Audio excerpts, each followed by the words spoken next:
नमस्कार, आप देख रहे हैं समाधान इंडिया। एक पिता का धर्म होता है अपने बेटे के लिए सब कुछ करना। एक पिता हमेशा अपने बेटे को कामयाब देखना चाहता है और एक पिता का धर्म भी अपने बेटे के लिए सब कुछ निछावर करना भी होता है। और हमें लगता है कि सभी ये धर्म पूरा भी करते हैं, लेकिन कभी कभी कुछ ऐसी भी खबरें सामने आती हैं जो हृदय को झकझोर देती हैं। और ऐसी ही एक खबर गिरिडीह जिले के जमुआ प्रखंड से आई थी, जिसने सबको चौंका दिया था। खबर 14 मई को आई थी। आपको बता दें कि 14 मई को जमुआ थाना क्षेत्र के सखैबाद में विनोद महतो ने अपने ही पुत्र की हत्या अपने सहयोगियों के साथ मिलकर की थी और साक्ष्य छुपाने के लिए अपने घर से ठीक 1 किलोमीटर दूरी पर कुएं में शव को डाल दिया गया था। जिसके बाद पुलिस ने इस पूरे घटनाक्रम का खुलासा किया और पता चला कि युवक की हत्या किसी और ने नहीं बल्कि उसी के पिता ने की है और अपने सहयोगियों के साथ मिलकर विनोद महतो ने इस घटना को अंजाम दिया था।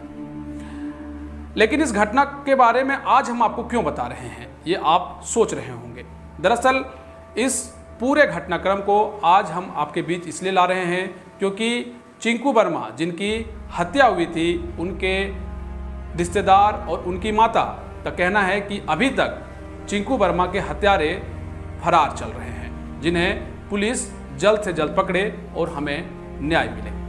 दरअसल इस पूरे घटनाक्रम में विनोद महतो मुख्य आरोपी रहा है, जिसे पुलिस ने सलाखों के पीछे भेज दिया है। लेकिन अब तक अन्य जो इस हत्याकांड में जो आरोपी हैं वो अब तक फरार हैं। समाधान इंडिया ने इस पूरे घटनाक्रम का एक रिपोर्ट तैयार किया है, जिसे आप देखें। हर पिता अपने बेटे की कामयाबी देखना चाहता है और अपने बेटे के लिए वह सब कुछ करता है, लेकिन कभी कभी ऐसी भी खबरें आती हैं जो हृदय को झकझोर देती हैं। ऐसे ही एक खबर 14 मई को गिरिडीह जिले के जमुआ प्रखंड से आई थी, जिसने सबको चौंका दिया। जहां एक युवक का शव पुलिस ने कुएं से बरामद किया था और जब इसका खुलासा हुआ तो सभी के कान खड़े हो गए।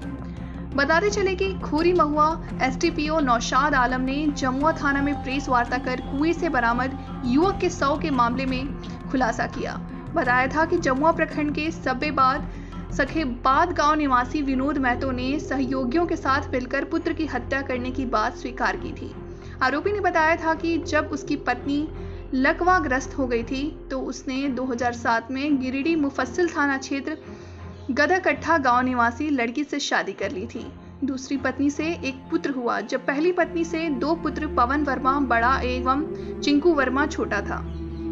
मृतक चिंकू वर्मा रुक्मणी देवी की सेवा करता था और यही बात विनोद महतो की दूसरी पत्नी को हजम नहीं हो रही थी। इसी बीच 12 मई को विनोद महतो चिंकू वर्मा को शराब खरीद कर लाने का दबाव दे रहा था और उसने मना किया तो उसकी पिटाई की, उससे वह गंभीर रूप से घायल हो गया और उसकी मौके पर ही मौत हो गई। साक्ष्य छुपाने के लिए विनोद महतो अपने सहयोगियों के साथ कटी महतो के कुएं में शव को फेंक दिया था। 14 मई को जमुआ थाना क्षेत्र के सखेबाद गांव से एक युवक का शव पुलिस ने बरामद किया, जिसके बाद पुलिस मामले को दर्ज कर अनुसंधान में जुट गई। आरोपी पिता को तो पुलिस ने जेल भेज दिया, जबकि अन्य अभियुक्तों की गिरफ्तारी के लिए छापामारी की जा रही है। लेकिन अब तक इस हत्याकांड में शामिल अन्य आरोपी फरार हैं। अब देखना यह है कि आखिर चिंकू वर्मा के अन्य आरोपित हत्यारे कब तक सलाखों के पीछे होंगे और चिंकू वर्मा की मां को न्याय मिल पाएगा। जमुआ से समाधान इंडिया के लिए कयूम अंसारी एवं हैदर अली की रिपोर्ट। जी, आपका नाम बताएं। रुक्मणी देवी। जी, आपको बताया जब वो थे उनके साथ कैसा आपके साथ सलूक किया जा रहा था और अभी आपके साथ बताएं आपकी हालत क्या है, आपका बेटा किस तरह हत्या किया गया, उनके साथ कौन कौन थे और किस तरह से हुआ, ये इनके बारे में बताएं। लौटवा लेके मरद के विजय भले और विजया भले खायल नहीं गले। हमारे बेटवा कल मैया गे या खेबो खा के आओ ये तुरंत भत्ता ले आ देबो। तो उसने लौटवा लेके गले से लौटवा लेके नहीं, फिर बेटवा हमार घर ना आए। हम बेटा हमार भात या दल के न हम खैलिए न बेटवो हमार ना आए घुर के उन्हें सुने ओकरा बेटवा हमार टाइम के ले गए। तो उनको ऐसा क्यों लगा कि अपने ही बेटे अपने ही खून को मौत का घाट उतार, उनको ऐसा क्यों लगा? हम रात के हमारे फिटा रख लिए से बेटवा हमार अले ना और बाली हले कल्हा धमकी चमकी में देती रहो, कल्हा झगड़ा में करती रहो हर समय। कहियो या सुखी से ना रह दो, सुखी समय ना रह दो। चेचर बरगी बाप भाई हमारे फैसला कर लके और फैसला के ना रख के मूल तक उछल में ने अभी मार दो के बेटवा करी सब गोटे मिल के नहीं। ये आप सुन रहे थे, ये चीकू वर्मा की माँ है जो कि अभी आप देख रहे हैं शारीरिक रूप से विकलांग है, जो कि बहुत इनको प्रताड़ित किया जी। आपका नाम बताएं क्या है? संजय वर्मा। आप उनका कौन लगते हैं? हम उनके मामा जी हैं।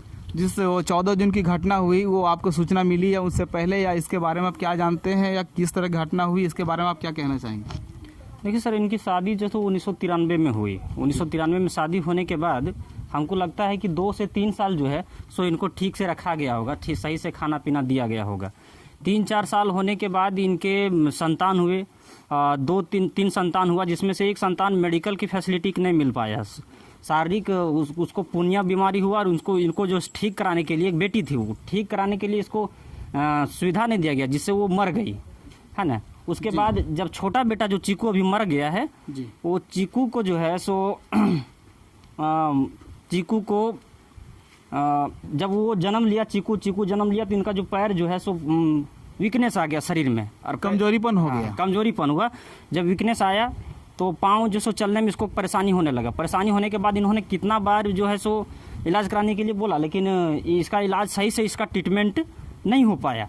उसके बाद क्योंकि इसका ये जो मेरे जीजा जी थे वो यहाँ नहीं रहते थे, वो सूरत में रहते थे और उनका परिवार का पूरा नेतृत्व, पूरा जिम्मेदारी बाली महतो पर था।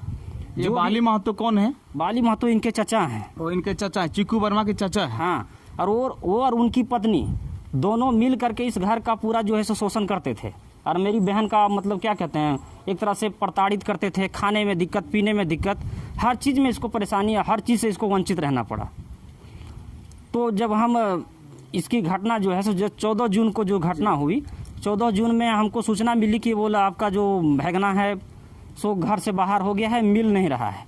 जब हम वहाँ पर पहुँचे तो जब सूचना पाकर हम लगभग 9:30-10 बजे यहाँ पर आए। जब आपको सूचना एक दिन बिफोर या 14 जून को शाम या रात में कब मिली सूचना? 13 जून को मिली। 13 जून को जब आपको शाम को मिली तो आप सखेबाद पहुँचे। हाँ। तो यहाँ पे आपने क्या देखे?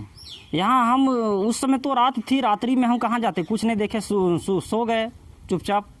सुबह जा करके सुबह देखे कि लोगों ने जैसे आए तो वहाँ पर छानबीन किए, लोगों से पूछे तो बोला कि नहीं, इसको जो है सो मार करके 100% डाला गया है। और सुबह जब हम देखे, जब उसकी डेड बॉडी को निकाला गया, उस समय उसके शरीर पर जगह जगह पर चोट के निशान थे, गला में कुछ फंसा हुआ इस तरह का दिख रहा था, दाग दिख रहा था, जगह जगह पर चोट का निशान था। पूरा शरीर में उसका कहीं ना कहीं चोट आपको नजर आ रहा था? हाँ, 100% आ रहा था। पूरा में इसको चोट जो है सो दिख रहा था, उसका पेट उठ से सब कुछ चोट दिख रहा था उसको। लेकिन बेरहमी घसीट के ऐसा मारने का आपको दिखाई दे रहा था? हाँ बिल्कुल, उसको घसीट के मारा हो गया, जैसे भी मारा हो, लेकिन उसको मारा गया है, उसका हत्या किया गया है, वो खुद से नहीं गया है वहाँ पर। तो आपको हत्या वो कैसा लग रहा है, क्या वो खुद से किए हैं, उनके पिताजी या फिर उनके सहयोगी के साथ किया गया है? देखिए, इसका घर का पूरा नेतृत्व की जिम्मेदारी बाली महतो पर रहा है ना। बिना उसके हमको नहीं लगता है कि लोग इतना बड़ा घटना का अंजाम दे सकेगा। बाली महतो ही एक ऐसा व्यक्ति था जो इसके घर का नेतृत्व करता था, वही मास्टरमाइंड है इस गेम का। आज देखिए 1 महीना होने को चला, लेकिन फिर भी गिरफ्तारी का कुछ नहीं है। कैमरामैन हमारे गुलाम हैदर के साथ मैं कयूम अंसारी, जमुआ।